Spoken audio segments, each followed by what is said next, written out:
VCY America presents Crosstalk, a nationwide call-in program discussing issues that have an effect on our families, our communities, our churches, our nation, and our world. Crosstalk, an opportunity for you to voice your concerns for biblical principles.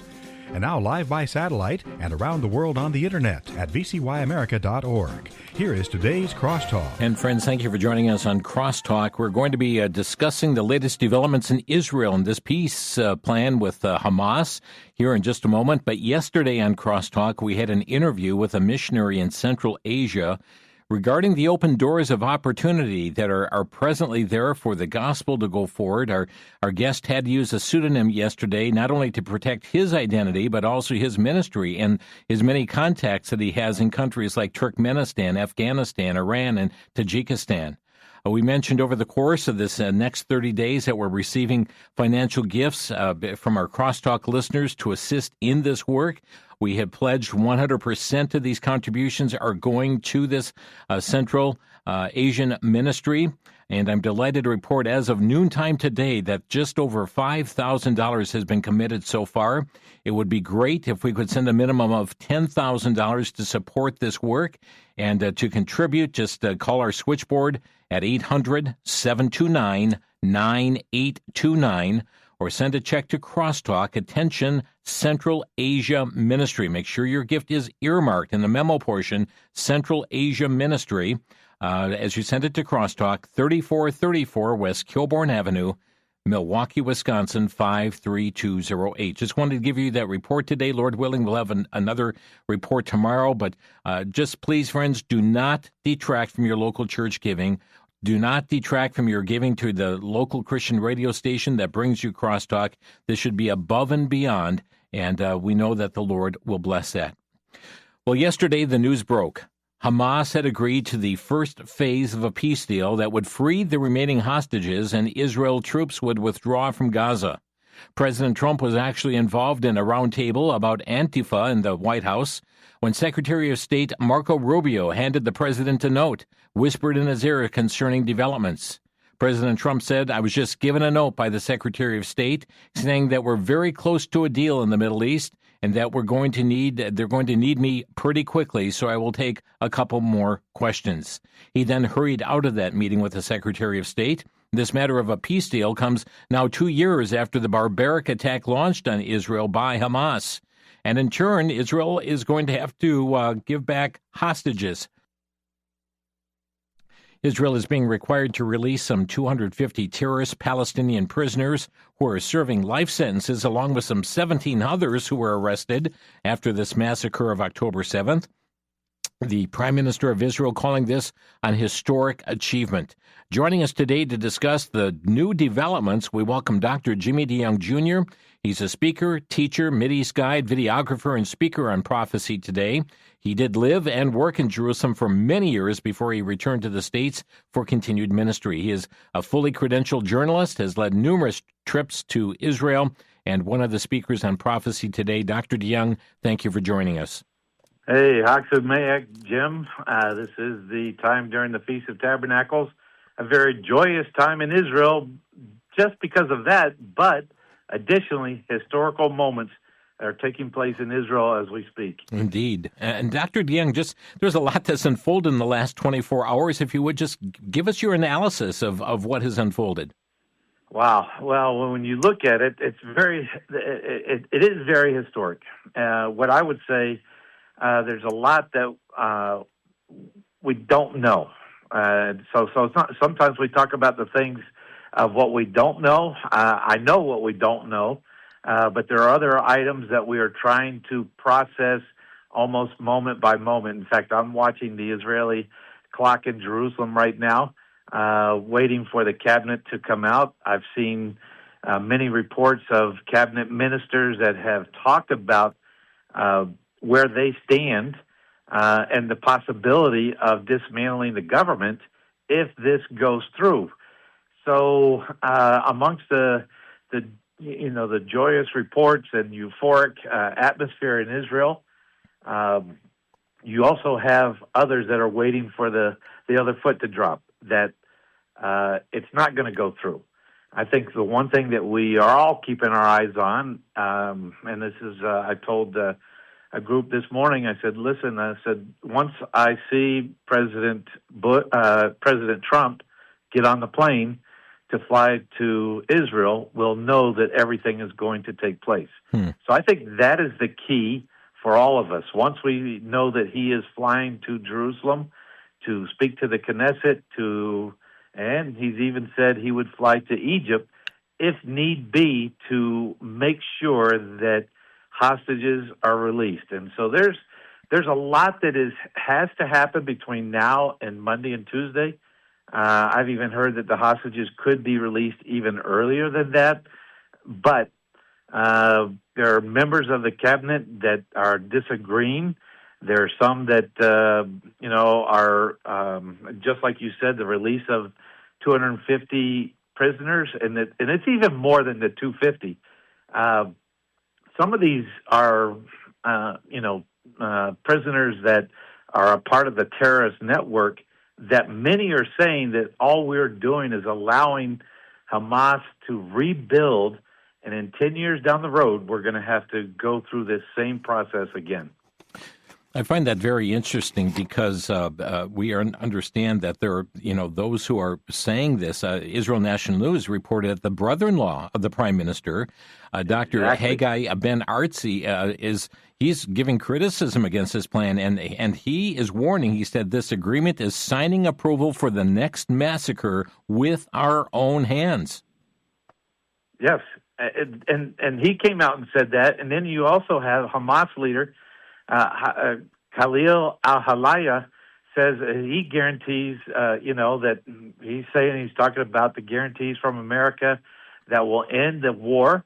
But he's also saying that this is a process that, look, Hamas is claiming that, and you're only setting it up for a future use of violence to accomplish this process again. So this is, I believe, and if we could go back, into the late 60s, 67 with the Yom Kippur and the wars that took place, the fighting that's taken place through the 70s, through the 80s, through the 90s, into the 2000s. There's always, when one Israeli soldier is taken, Israel has to give up quite a bit in order to get that one back. So this is a process that has started. And there are many that are saying that all you're doing is enabling Hamas. You're not finishing Hamas. You're not eradicating them. And by releasing these men, and I think it's left to be seen, the governing body as to who is going to govern the Gaza Strip, who it's going to be under, whether you have to give up the Gaza Strip and Judea and Samaria, or the areas that the world calls the West Bank. There's a lot that's on the table. Israel's having to make, I think, more concessions than they want to, but President Trump wants to get this deal done. He's the master of the art of the deal, and he is pushing this forward. And when he goes to Jerusalem and he stands before the Knesset, he wants to be able to take full credit for everything that's been done. Well, it was, as we talked about this cabinet meeting, they just convened, a couple hours ago, I believe, and the government's official website listed the agenda item as this: plan for the release of all Israeli hostages. That's the line item on their agenda. And their security cabinet also meeting today. And Dr. DeYoung, as you pointed out, they've got a whole lot to weigh in their decision here. Oh, and it's, you've got those that say, look, just give them what they want so we can get our hostages back. Everybody, that's the card. That's Hamas's ace in the hole, if you will, that gives them, the impetus to be able to ask and make these demands not only on Israel, but on the most powerful nation in the world, the United States, and the most powerful man, President Trump, to get involved personally in this deal. And so until that is done, and I think, we still, although there's a lot of celebration going on, I am cautiously optimistic. This weekend in our weekend program, we're going to be talking to people, that what their thoughts are. But a lot of it can fall apart before we even get to Monday or Tuesday. So before the release of the hostages, and I think that is a key. Nothing's going to happen until you see 20 hostages walk out alive, and until they can find the 28 dead. Now, there's problems with finding those that have passed. Some of them say that they've been, in some of the areas that the IDF has bombed and taken over, so it's going to be hard to find their bodies. But at least the 20 alive members, people want to see them walk out without any type of, saluting, hugging their Hamas captors. None of that. None of that is to take place. They are to walk out and walk free, and then they go to the next phase. Yeah, and so that's the timeline they're giving right now. Israeli cabinet to meet. They have to approve the move. The IDF will withdraw from Gaza City, and within 72 hours are to be the release of hostages. That is to take place within that 72 hours. What do we know about the IDF? Have they stopped their fighting right now in Gaza City? So we do have, and I can tell you this, Jim. We have a man that we've helped on the ground. He called and he posted a video today from the Gaza Strip. He was standing outside the fence looking at Gaza. At 12 noon, it went silent. Everything went silent. There were a few bombs and a few outgoing from the IDF towards the Gaza Strip. Nothing from the Gaza Strip coming towards Israel. But at 12 noon, everything went silent. So, he's reporting that, and he's talking to soldiers, and they're just like, they're beyond belief, like it's over. That relief when you have to go into, and you cross that fence line, and you cross the gate to go into the Gaza Strip, that there's no guarantee as a soldier that you're going to come out of there. So, they have ramped up, and they have, the IDF the Israeli Defense Force has put troops in places in order that in case it falls apart, they are going to go back in.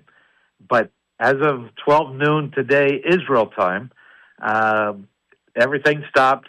All the shelling stopped. It was eerily quiet in the Gaza Strip. And so as of right now, that seems to be holding. And everybody's waiting to see what the cabinet comes up with. Now, let me remind you, in the cabinet, so the Israeli cabinet is made up of members of political parties in Israel, and they use the parliamentary system for their Knesset and how their voting system comes together. So most of these cabinet members come from different parties. You have the two members from the very religious right, which would be Ben-Gvir, which is one. He's in charge of the police in Israel, the Ministry of the Police. And then you have Smotrich, who is in charge of the finances. Smotrich, he says he doesn't want this at all, but he's weighing the decision. Ben-Gvir, he says if Hamas is not dismantled, we'll dismantle the government. But also Ben-Gvir, during the Feast of Tabernacle holidays, was allowed for the first time to go up onto the Temple Mount and pray and sing and dance on the Temple Mount. And that has never been done before. Friends, we're going to take a quick break here. Dr. Jimmy DeYoung Jr. with us today on Crosstalk. Back in a minute here on the VCY American Network. Back to Genesis with Dr. John Morris, author and seminar speaker with the Institute for Creation Research. Dr. Morris, we see right-to-life efforts all over the news these days. What does the Bible say about this? Chris, the Bible is clear. Humankind is created in the image of God with great value and worth in His sight and is to be respected and protected. At conception, the embryo takes on human status, although not yet completely grown. The Bible discusses how the growing embryo as an individual has feelings and on some occasions even expresses itself. When a pregnant woman was injured in Bible times, such that the baby lost its life, there were consequences to be faced. The Bible doesn't give us all the details, but there's enough there to be certain that the unborn child is a viable human person and must be protected. Chris, the Back to Genesis way of thinking helps us understand modern issues. For more on the foundational principles set forth in Genesis, visit us on the web at www.icr.org.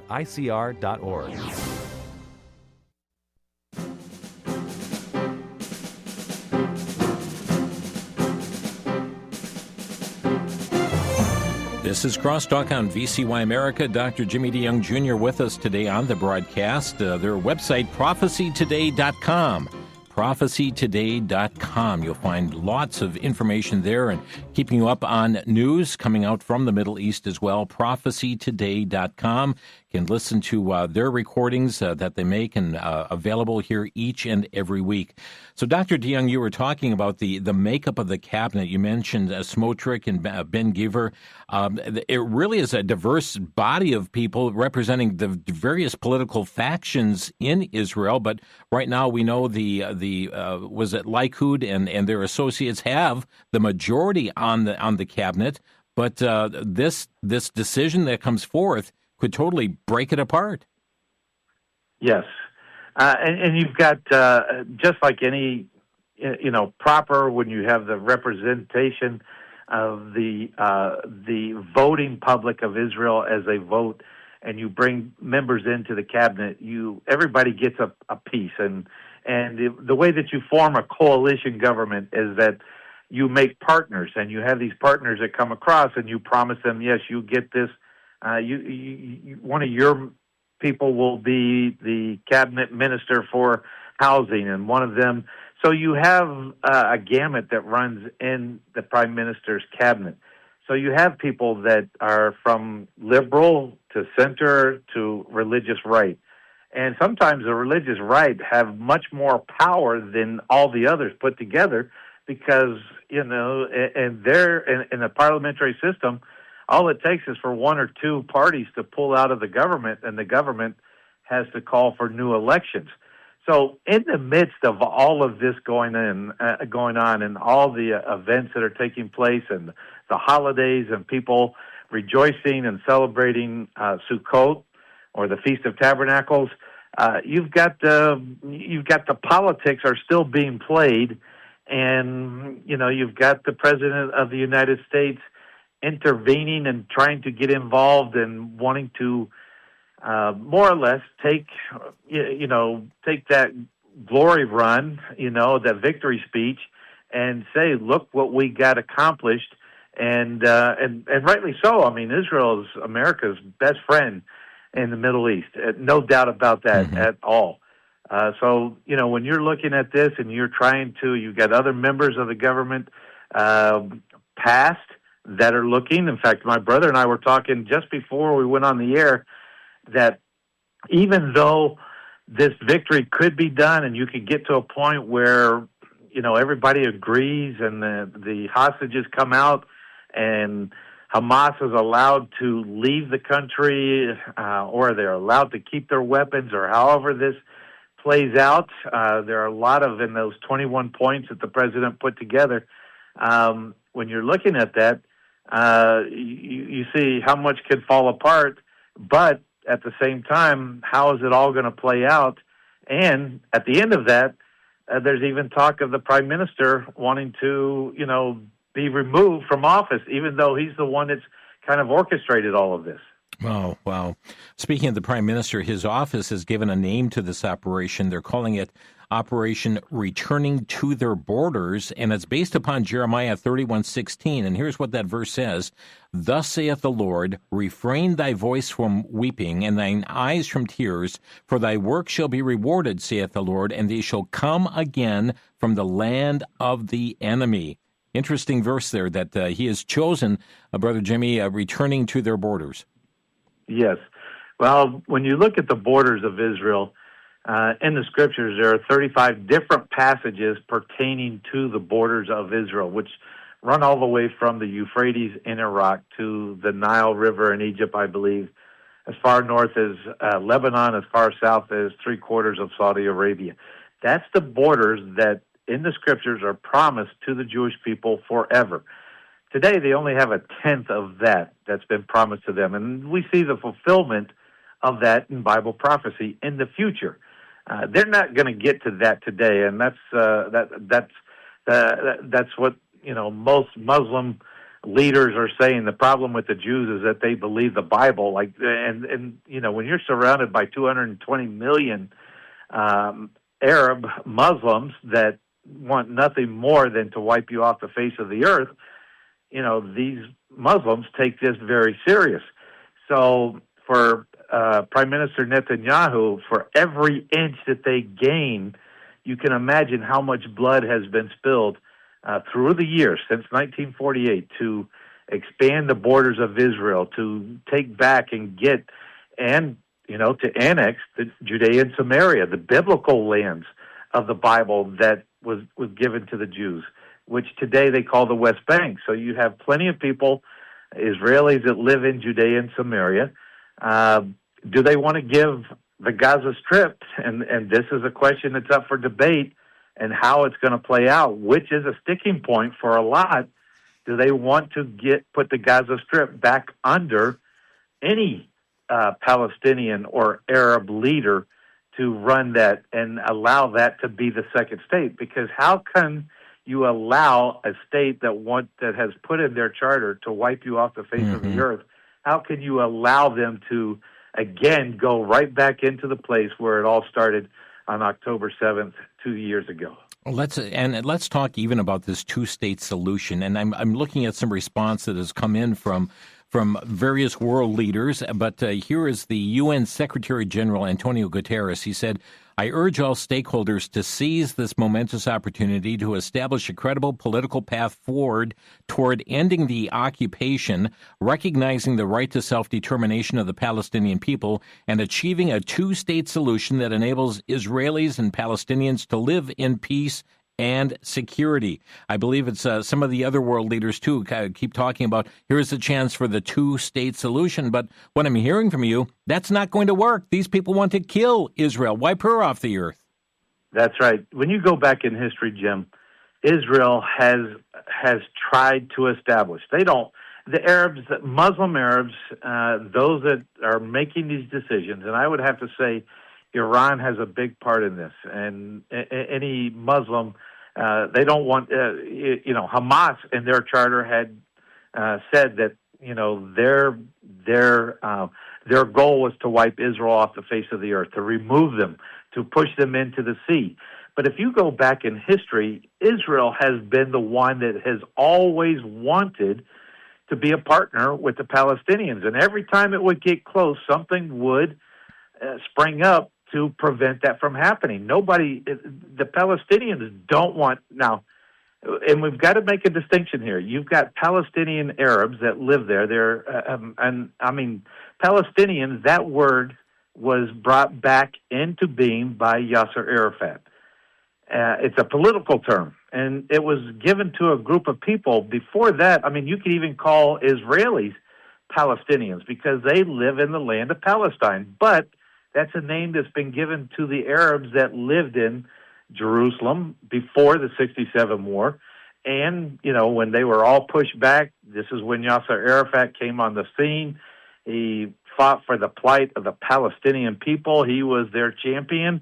And every time that Israel would make concessions, and you could go back and look at the concessions, beginning with the Camp David Accords, the Oslo Accords, the peace treaty between Israel and Jordan, there have been many concessions that Israel has made throughout the history in the last 35 years that I've been there, that, Israel has been willing to work it out. And there's been no better country than Israel to allow the Palestinians the right to vote, the right to self-rule. But that's not what Hamas wants. That's not what Iran wants. That's not what the terrorist organizations want.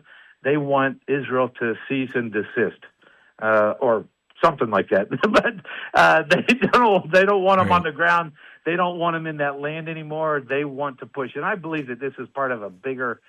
When you go back through the scriptures and you look at the scriptures from Genesis to Revelation, and you understand Scripture, you see that this is a bigger deal.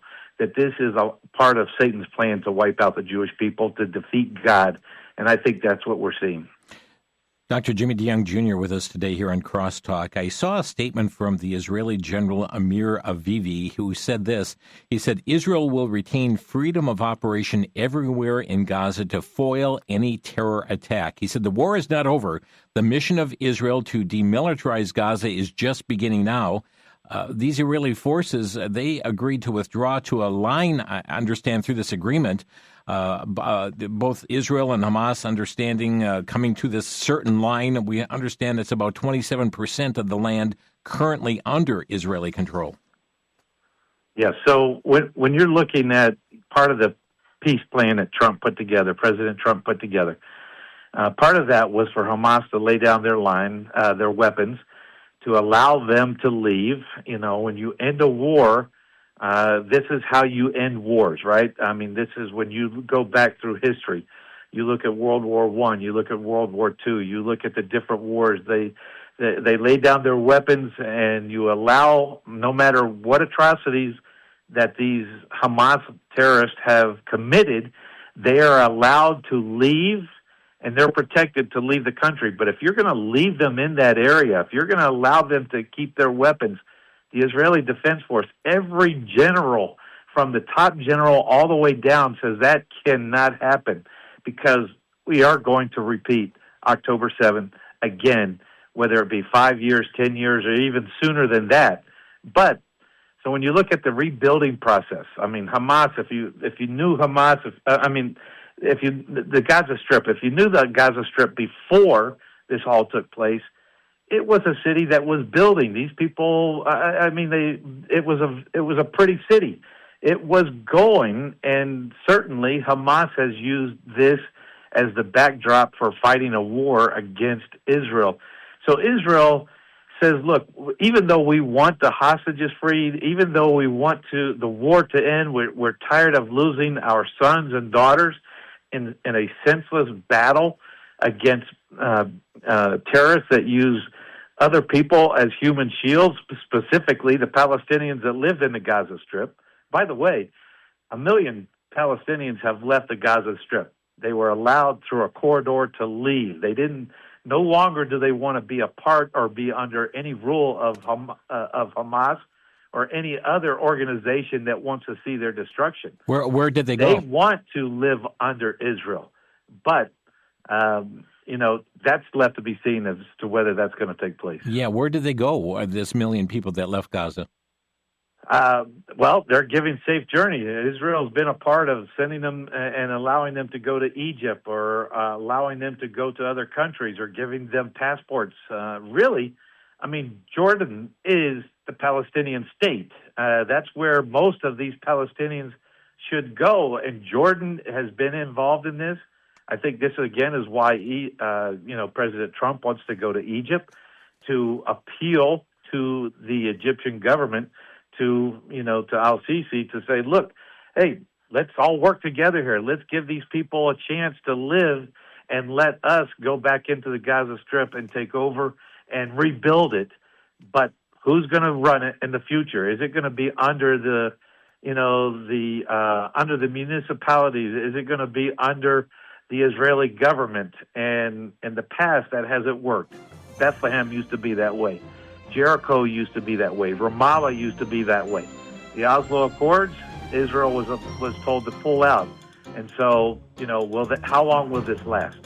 Friends, you're listening to Crosstalk. Dr. Jimmy DeYoung Jr. with us today. Their website, prophecytoday.com, prophecytoday.com.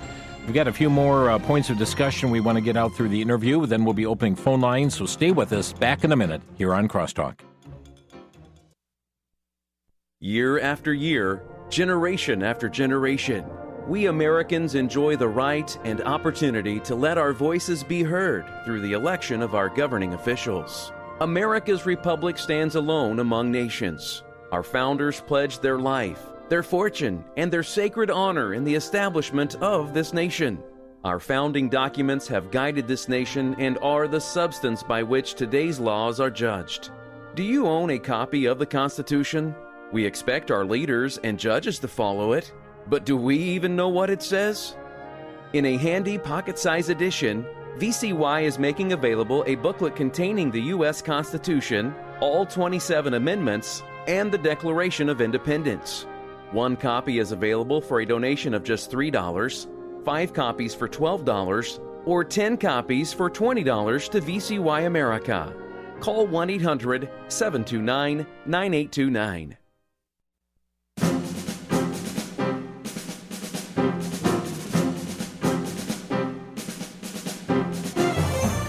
This is Crosstalk on the VCY American Network. Our program topic today, Operation Returning to Their Borders. That's an operation dubbed by Israel's Prime Minister, Benjamin Netanyahu. We're talking today with Dr. Jimmy DeYoung Jr., the website prophecytoday.com, prophecytoday.com. Many of you hear their commentaries as well here over the VCY American Network. They do other programming as well, and all have access to it through prophecytoday.com. I understand, Brother DeYoung, that the leader of Hamas is saying that they got guarantees from the United States, from President Trump, and saying that if the hostages are released, this will end the war, and that's a guarantee from the United States. Yeah, it's a guarantee, and I believe when Prime Minister Netanyahu was in Washington, that this was all discussed very heavily. I mean, even the fact that the president sat next to the prime minister when the prime minister called Qatar to apologize for trying to wipe out Hamas, representatives that were, and which was, I believe that was a farce to begin with. Qatar is, supportive of Hamas. Yeah. And they're the ones that are involved in the negotiating. That's like negotiating with the fox to protect the hen house, right? Mm-hmm. So it's like, but the president has made these promises. I think there was a lot of discussion that went on, a lot of, whether it be financial, military supplies, or weapons that were promised to Israel, a lot of concessions by President Trump, promises to Prime Minister Netanyahu to make things happen, to be a part of this, to have his fingers on it, to really to be that person that is the, it's almost like the good cop, bad cop scenario. And I think President Trump said, look, I will guarantee you to Hamas that you'll have this free access, that you'll be out of there, that you won't be tracked down. But there are a lot of people that are saying, at the end of all this, once the hostages are free, then what? Then what happens? Then how do we move forward? Who makes all those decisions? Right. Is it Prime Minister Netanyahu? Will it be a new prime minister? And I think there are several out there. Former Prime Minister Bennett is lurking in the sidelines, because I do think that Prime Minister Netanyahu has to at least answer, because this happened on his watch. Now, he has seen it through. He has led the battle to defeat Hamas. He's been in the foray. He's taking the brunt of the punishment of his own people for blaming him for it taking place. The buck stops with him. So what happens after all this is said and done, and who's leading the future for Israel, who's leading the future for the Gaza Strip? What leader comes in, and does this happen to be a world leader that steps into a place that tries to bring peace between the two countries? Yeah, indeed. Let's talk about the hostages for a moment. We can only believe that so many of them are in very rough shape, and I saw Israel's healthcare system is reportedly on high alert, preparing for the worst, hoping for the best, hoping for good. But what do we anticipate with these hostages? I think the same thing that we've seen before, even worse. I think you're going to see, and I hate to make comparisons, but these comparisons have been made by the Israeli government. The hostages that are going to come out are going to look like those that were rescued from Birkenau and some of during the Holocaust at the end of World War II. So I think that you're going to see hostages that are in very, very dire straits, and it's going to take when Israel has some of the best medical doctors available to the world. I think they're going to put everything forward to give every chance to these hostages that are coming out. But I don't think anybody really knows. I know a few pictures have come out, but I don't think anybody really knows the condition of the hostages and when they come out at the end of the war with Hamas. And that goes beyond physical. I mean, the mental abuse is horrendous. Yes, you're starting, and that's and I think that's something that a lot of people miss that we've talked about all the time. You know, we've been to Israel several times in the last year. We've even been with some of your folks to Israel. We've been there. The mental anguish that people go through night after night, having to go into bomb shelters during the attack from Iran and the mini war with Iran and Israel, the drones that are coming from Yemen, the missiles that are coming, and you know, the mental status of the nation, the people that live in Israel is frayed beyond, you know, you can't even begin to understand what they have gone through. So I think that this, during the Feast of Tabernacles, what better time for it to come when it's supposed to be a joyful holiday, holy day, feast for the Jewish people, for this to happen. So I think, you know, you see this upswing of euphoric atmosphere, but then, you know, what's next in the life ahead? Because, I mean, you're still surrounded by people that want nothing more than to wipe you off the face of the earth. And you're not only dealing with the 220 million Arabs that surround you, but you've got the United Nations that seems to be against you. You've got Europe now that seems to be, that has taken the side of Hamas and the Palestinians and turned against Israel. And to boot, when you start looking at the United States, all of those people that are under the age of 30, you know, they turn their backs on Israel in the church. So, you know, you've got a lot of makeup to do, and people that live there, you know, when their number two industry was tourism, how do you ever get back to where you were to life before October 7th? Yeah. You know, it's a long road ahead for Israel, for the Jewish people, the Jewish nation, and when you start looking at Bible prophecy, it's only going to get worse. It's not going to get better. Well, I just want to look to echo what you've just said there. I mean, I just look at some of the headlines from the past few days. Jihad Watch just report from the UK, Muslim members of parliament are calling for a declaration of war against Israel. And then also, here's Athens. Muslims launch smoke bombs and call for a global intifada. We have then also, here's from the Council of American Islamic Relations. Welcomes long overdue ceasefire deal, says Israel must be held to agreement and accountable for genocide. And then we also have, let's look at New York City. I mean, just here on the second anniversary, the protests, the anti-Israel protesters chanting again the slogans from the river to the sea, you know, Palestine will be free. They call for the demise of Israel, and there are many Jewish students yet on university campuses afraid to make their heritage known. We are seeing the protests continue all across this world, and this massive anti-Semitism is constantly targeted with Israel in the crosshairs. Yes, and one that I thought was very interesting out of the state of Washington, Amazon. Amazon held a rally. The workers of Amazon held a rally supporting Hamas and, you know, and the Palestinians. So, yes, I mean, it's hard to, you know, to go on with life as normal, except when you're in the state of Israel.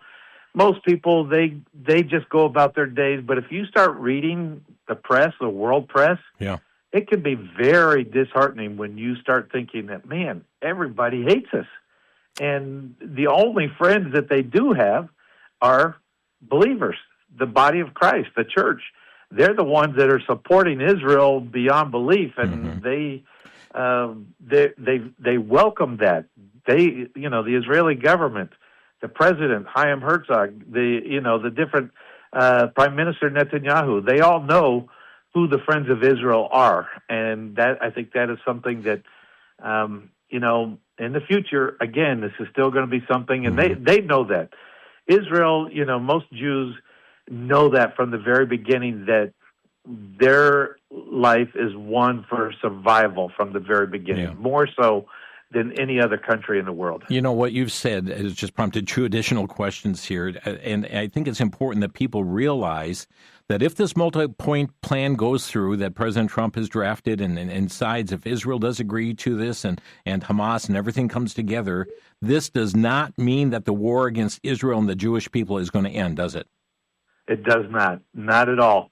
It's just, and we all know, and we could sit here and be happy about the peace process and the end of the war in the Gaza Strip, but we know that there are evil people in the world that are planning the next attack on Israel, however that's going to come, wherever it's going to come from, whether it comes from Iran or whether it comes from, and when you look at, and here's something that we haven't talked about, Jim, yet, but President Trump had to reach out to Tayyip Erdogan, who is the president of Turkey, to get his, to bring in all these leaders that, according to Bible prophecy, are nations that are going to come against Israel.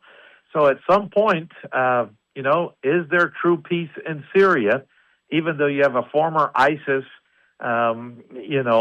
member who is leading that country? Will Hezbollah still stay down, as it has been virtually almost wiped out in Lebanon? So you still have the Muslim Brotherhood. You still have this vengeance of people that want to descend upon Jerusalem. The book of Joel talks about it as an army of locusts that are going to descend upon Israel to wipe it out. I believe that's still in the future to come. So we know that there's still people out there that are planning the demise and the downfall and the wiping out of Israel altogether. Friends, our phone number to Crosstalk today with your questions, 800-733-9829. Our number, 1-800-733-9829. Time is short. Get on board, 800-733-9829. We're just a whisker over a minute before the break, Dr. DeYoung, and I'd like to ask you this. The American ambassador to Israel, Mike Huckabee, told Israel, quote, "You will never stand alone." Why is it important for the United States to stand with Israel? If we turn against Israel, we're cursed. We're doomed, like every other nation. England, the great British Empire, stood with Israel and turned its back on Israel, and now it's a mere, basically a very small percentage of what it used to be. The sun never set on the British Empire.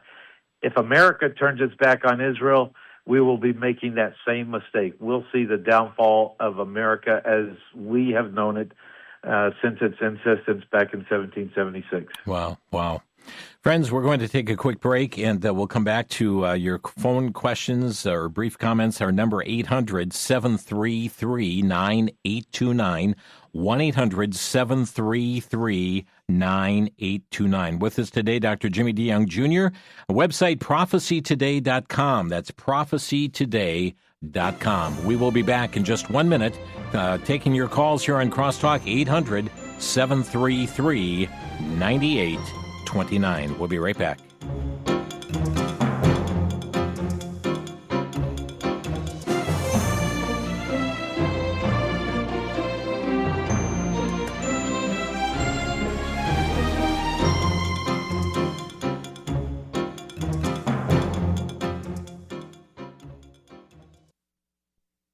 For the Worldview Report, I'm Brandon House. Our website's worldviewtube.com. Would you like some good news? There's so much going on in the world that we don't often have the opportunity to tell you too much good news.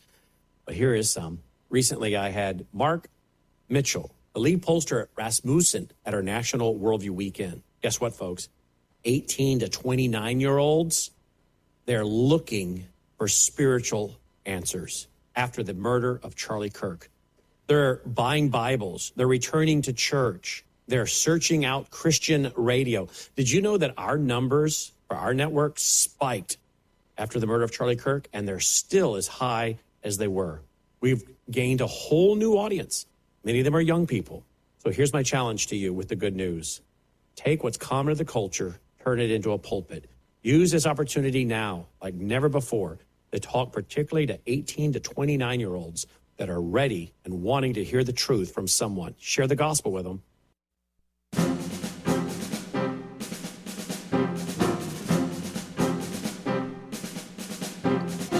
Operation Returning to Their Borders. That's what the Prime Minister of Israel has dubbed this operation here. Should this all come together? Dr. Jimmy DeYoung Jr. with us today from prophecytoday.com. Again, that's prophecytoday.com. Let's get to the phone lines.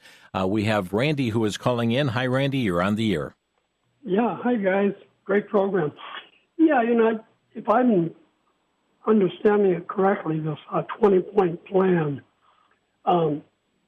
doesn't that sort of support the idea of a two-state solution?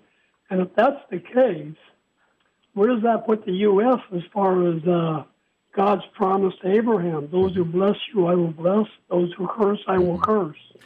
Dr. DeYoung, respond to that, because I believe President Trump said not too long ago that a two-state solution would not work. Yes, and that was a hard line that Prime Minister Netanyahu took. He said that there would not be a two-state solution. I do think that the conditions are there for a two-state solution, but I do think there are conditions for that two-state solution to work. And, as we've seen in the past, it hasn't worked. It hasn't worked since they started with the Camp David Accord, Oslo Accords, the peace treaty with Jordan. It has never worked. So, to be frank, I don't see it working, but I do see people that are talking about, the possibility of it working. As far as God's blessing on the United States, if we're forcing Israel to have a second state, Israel's always been in favor of, the right for the Palestinians to have a state. It's only got to be run by proper people, not terrorist organizations. So I don't think it's, in the certain areas. And again, remember, we're talking about an area, the Gaza Strip, which is about 25 square miles. You look at Ramallah, Bethlehem, Jericho, certain areas that are under the authority of the Palestinians, the Palestinian Authority. It's under their autonomism, so they can self-rule. They have their own police. But when you go back and you look at this, part of the people that were going to be training the police officers for the next, whatever government takes over the Gaza Strip were Muslims from Egypt. So, if the Muslims want to wipe out, this is the problem that they had with Jordanian policemen helping to train policemen for the Palestinians. If you have Muslim policemen training policemen to govern in those areas, what are they using as the backdrop? What is their philosophy? What is their ideology? So I think that's a big issue. And down the road, I think these are all good intentions for Israel to coexist. But if you've ever been to Israel, you can travel around through the whole land. You see a lot of areas where Jews and the Arabs, cities, coexist, one right next to the other. They live together. They celebrate weddings and birthdays together. They can live together. It's terrorist organizations that get in, like Hamas, that are funded by Iran, that are, that want nothing more than for Israel not to exist. Randy, thanks so for the as long call. as you can put the right people in place, and I think that is left up to the Israeli government to side on with who will be running that. By the way, one of the prisoners that's going to be released in the exchange, Marwa Barghouti, he is one of the most the terrorists that is the most directly responsible for Jews being killed. Right. They say that he very well could be the next leader of the Palestinians. That's not helpful in this situation. Randy, thanks for the call. We're going to move on to Chris out of Hayward. You're on the air. Hey, Jim, thanks for taking my call.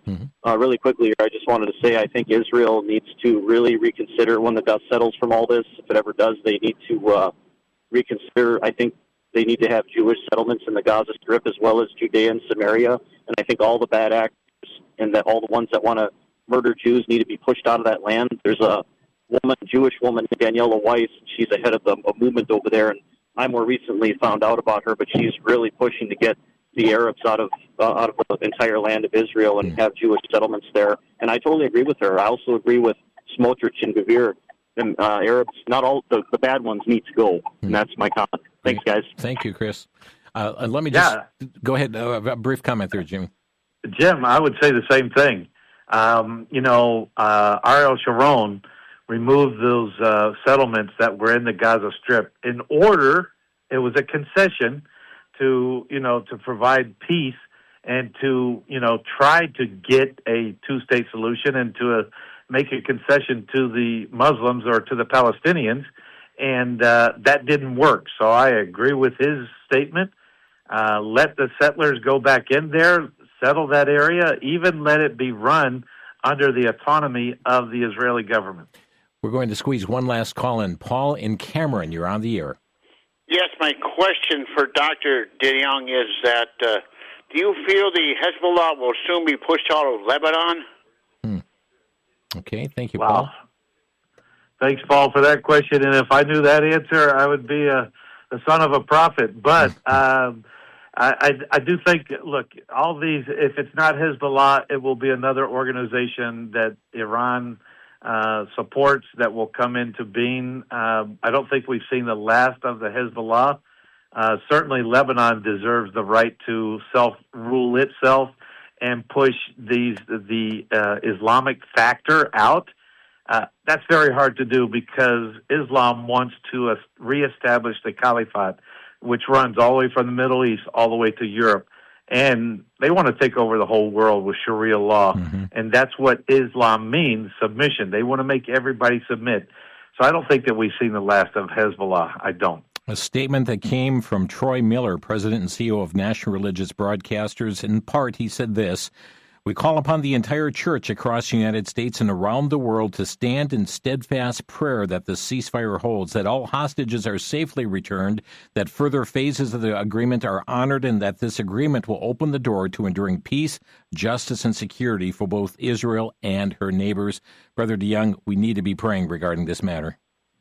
I think you're exactly right. And I've just seen on the news headline coming across, the IDF strikes Hamas terror cell in northern Gaza.